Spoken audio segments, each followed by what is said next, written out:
उपमुख्यमंत्री एकनाथ शिंदे यांच्या कार्यालयाला जागा मिळत नसल्याचं चित्र पाहायला मिळतंय। सोमवारपासून विधानसभेचं पावसाळी अधिवेशन सुरू झालंय, मात्र पहिल्या दिवशी शिंदेंना कार्यालय मिळालं नसल्याची कुजबूज विधानसभेच्या आवारात ऐकू येत होती।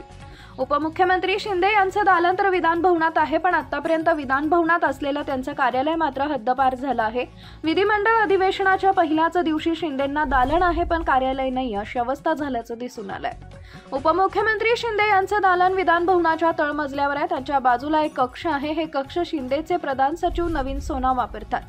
गेल्या अर्थसंकल्पीय अधिवेशनात शिंदे यांच्या उपमुख्यमंत्री कार्यालयातील अधिकारी कर्मचाऱ्यांसाठी एक स्वतंत्र मोठं दालन पहिल्या माळ्यावर होते। तिथं त्यांचं PS, OSD, जनसंपर्क अधिकारी, सहसचिव, उपसचिव बसायचे, मात्र त्यांना बसायला जागा नाही। त्यामुळे अधिवेशनाच्या पहिल्या दिवशी या सगळ्यांना मंत्रालयात बसावं लागतं।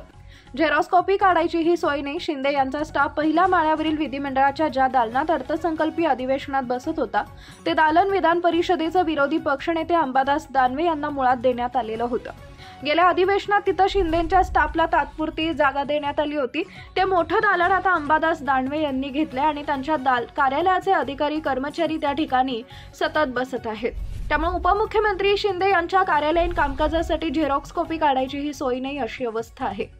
सूत्रांनी दिलेल्या माहितीनुसार उपमुख्यमंत्री शिंदे यांनी विधानसभा अध्यक्ष ॲडव्होकेट राहुल नार्वेकर यांच्या कार्यालयाला 8 दिवसांपूर्वीच पत्र पाठवून माझ्या स्टाफसाठी दालन द्या अशी मागणी केली होती, मात्र अजून दालन मिळालेलं नाही। तळमजल्यावरील शिंदे यांच्या 2 दालनाच्या जवळची 2 ते 3 दालनं आपल्याला मिळतील अशी शिंदे यांच्या कार्यालयातील अधिकाऱ्यांची अपेक्षा होती, मात्र काही दिवसांपासून ही दालनं विधानसभा उपाध्यक्ष अण्णा बनसोडे यांना देण्यात आली आहे। पर्यायी व्यवस्था होत नसल्यानं तेही 3 दालनं सोडायला तयार नाही आहेत, त्यामुळे गोंधळात भर पडली आहे।